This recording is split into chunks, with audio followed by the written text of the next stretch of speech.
You know, when I sat down with Kyle looking at cinematics, the first thing we did on all of them is we sat together and we said, what was the intention? And so I was like, hey, the reason he salutes there, or the reason he kind of hesitates there, or the reason what we were trying to get across was this. Now's our time. And so Kyle and I went back through and found places where we can say, oh, this is more meaningful, this is more interesting, this is how we would have done it if we had the time originally.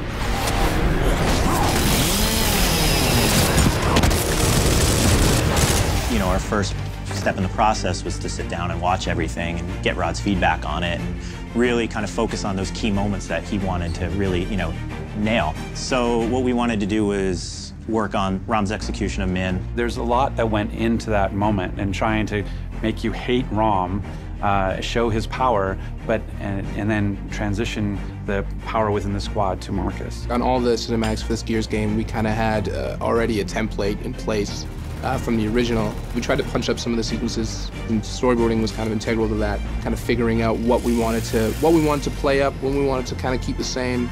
We wanted to get it a lot grittier, and that was really fun, as far as, especially from an animation standpoint, because we could really, you know, we had these big stunt guys that came in and picked each other up and stabbed and like kicked them across the room, which was really fun to shoot.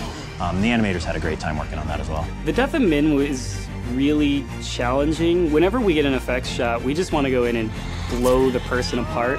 But of course, with Min, we had to be restrained. We added more edits, more cuts, but tried to keep that kind of documentary handheld style, almost like an opera. Like it's this gory scene, but you want to kind of make it beautiful too. So we can get really tight on characters now. We can do full facial close-ups and get all the subtlety. It's a lot more believable, and it's a lot, you know, it's definitely grounded more in reality now. So, you know, even the details of the wrinkles and the skin sliding over bone and all of those kind of things really help to sell the emotion of those characters. Now when we show Marcus watching Min get executed by Rom, we get right up in his face. So you can just kind of see the emotion, and it's really believable. You know, when you look at Chopper Crash, the original Chopper Crash, Min spends a lot of time kind of unaware of Rom behind him. We had him like notice sooner and turn, and then try to shoot and try to take on Rom, and then Rom defeats him even though he's sort of bringing the attack. You know, smooth this out, but also puts more meaning into Min's death, that he actually didn't just get caught by surprise, that he actually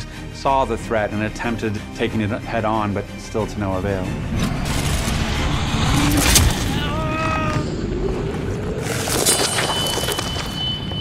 We will win this war.